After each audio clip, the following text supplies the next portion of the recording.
metal roof system. The panels are 4 feet wide and overlap each other, going down one end of the roof to the other. Now, you start on one end, and as you go in, here's where we can see one of the panels that's overlapping. Now you see how this is not locked down in place. It's not flush, right? Like say, here's one that's much more flush. This is the next panel overlapping. That's a clean, flush overlap between the two roof panels. Here's this one. And what we're seeing is water travels down the roof. Rainwater lands here. Deluge of water. This roof is also a very low pitch, so water sits on here for a while and slow moves. I mean, it ponds up here. Right. What's happening is this water's going down because this seam is up in the air like this.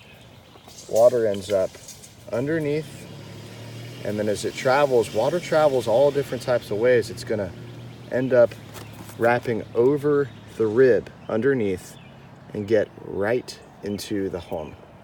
And that's what's happening on this roof. There's nothing you can do about this. This is caused by thermal expansion and contraction. Also,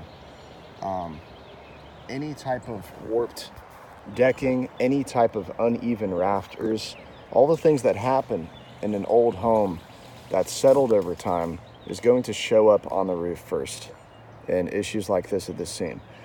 Now, the second issue that we see is these white screws are the original screws. And that's a weird problem. We have all of these screws in the roof, right? Screws don't belong on a roof. It's not the best idea. And what we've also seen is he's had to replace certain white screws that backed out over time with these new gray screws.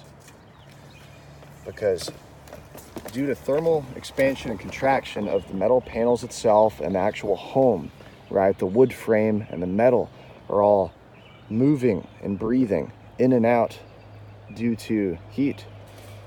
Summer nights mixed with cold nights and winter nights, this whole roof system is actually moving constantly every single day, over and over and over. Now, as time happens, as time goes on, these screws that are drilled right into the decking,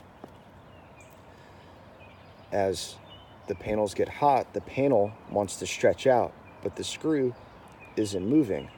The screw stays there. So what happens when this panel is moving left and right or expanding in and out or even vertically, horizontally, all different directions, these screws end up popping out, getting stripped, broke off. And that's why he's had to deal with leaks over the course of the life of this roof, and has actually had guys come up on the roof, find all the bad screws and replace all of those. And re-screwing a whole roof system can cost thousands of dollars, and sometimes potentially not even solve the problems. As you saw, we had another issue where the seams in between the roof panels as they're installed. And I'm going to show you how these seams actually look and show you how they're overlapped. Let's see, that's the bad one. So I'm going to go down to the roof edge. And as you can see, the two panels right here overlap each other, and you screw them together as the roof goes on, from left to right over the entire roof system, right? The water, as it travels, is able to cut up underneath the seam, wrap over, and end up right onto the roof deck, ponding, rotting, and of course, flooding out this poor man's ceilings. Oh, and also they had to repair this ridge here as well, because that's also wasn't overlapped long enough together. And that's the biggest issue when it comes to max rib roofs and 5E roofs that are screw-through panels. There's nothing you can do to stop it except for having a steeper roof. That will help, making sure your installers are using the right high-quality screws. and making sure those screws that they are driving are installed completely flat and flush against the deck. They're not being overdriven or underdriven. They're not being installed at any angles, right?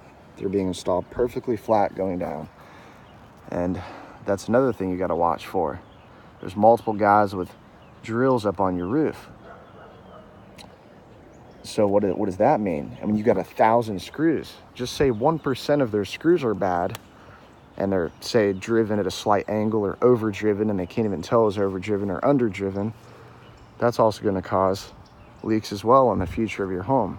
After that warranty's up in 5, 10 years, 2 years, whatever, what happens? You know, the home leaks, and you're just shit out of luck, really. So that's two of the biggest issues when it comes to these roof systems.